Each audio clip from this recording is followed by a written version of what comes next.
Tere taas!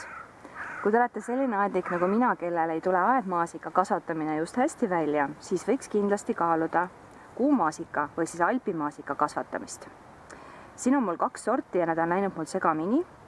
Üks on Alexandria, mis on hästi laialt levinud sort, võiks öelda, et üle kogu maailma.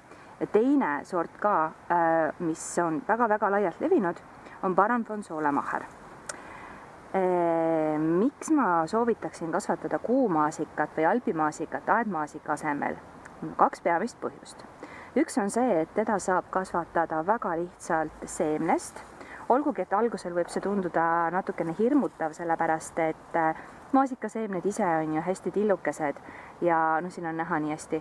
Ja algusel on need taimed hästi õrnad ja aeglase arenguga, aga kevadel külvatud maasikataimedest saab samal aastal juba saagi kätte. Need taimed, mis mul siin on, need ma istutasin siia eelmise suve keskel ja sain peaaegu 2 saaki. Miks peaaegu on see, et lõpuks tulid lihtsalt öökülmad ja aitäh ja võtsid need õied ära ja ta tõesti õitseb külmadeni. Esimesed viljad ma sain umbes jaanipäeva paiku, mõni päev hiljem, kui söödav kuslapuu muutus siis söödavaks.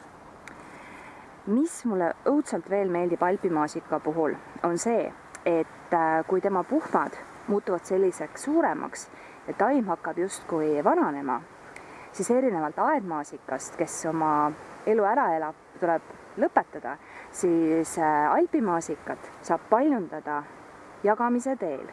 Mis tähendab seda, et kui ma nüüd järgmine aasta näiteks vaatan, et see puhmas on liiga tihe, siis sellest puhmast ma saan teha endale 3 taime, selle istutada uuele kasvukohale ja mul ongi 3 uut taime olemas. Aga aedmaasikaga sellist nalja teha ei saa. Ja kuumaasikas on kohutavalt andestav, et siin kõrval ka ühest teisest kohast ma tõstsin neid väiksemaid jagatud puhmaid ümber ja nad juba õitseb ja juba on marjad küljes. Nii et tal lihtsalt on jumalast ükskõik, mis ma temaga teen. Loomulikult ma olen siia mulda pannud kodus tehtud komposti ja jälginud, et siin oleks ka kõiki neid toitaineid sees, et muld oleks viljakas, et ma saaksin sellist saaki korjata. Tegelikult me oleme kogu aeg siin maiustanud nüüd juba juuli keskpaigani ja praegu me lihtsalt tütrega otsustasime, et me korjame marjad ära, sest ilmaennustus lubas, et kohe jõuab lõuna poolt meie poole suur äikesemassiiv. Ja siis me võtsime, et me hästi ruttu korjame küpsed marjad ära, et nad ei saaks vihma poolt maha pekstud. Ja üldse, nüüd meil on nagu isu täis söödud ja meile meeldib teha selliseid väikseid marjapakikesi.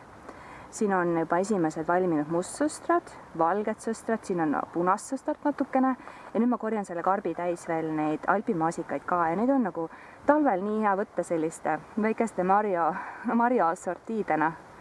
Eriti siis, kui siin tulevad sellised haiguste perioodid ja need on kohe hea sügavkülmast lapsel kätte anda karvikaupa ja sööb nagu kommi.